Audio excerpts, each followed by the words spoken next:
大基本千万二，逐工要甲大家做伙来摆一日，昨是清明，大家都爱去地纸陪望。今日要甲大家小解这一日和清明有关系，这日就是明。明就是阴间的代志，像古早在世人甲过往的人结婚，咱讲冥婚。另外银纸扣银，古早嘛叫做明财。另外这日明嘛有黑暗无光明的意思，像咱讲幽冥。空想，咱即嘛卖当讲是冥想，带大家做伙来小解两个词。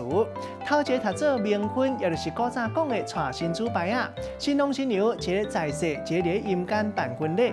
第二个词读做冥财，也就是银纸甲扣银。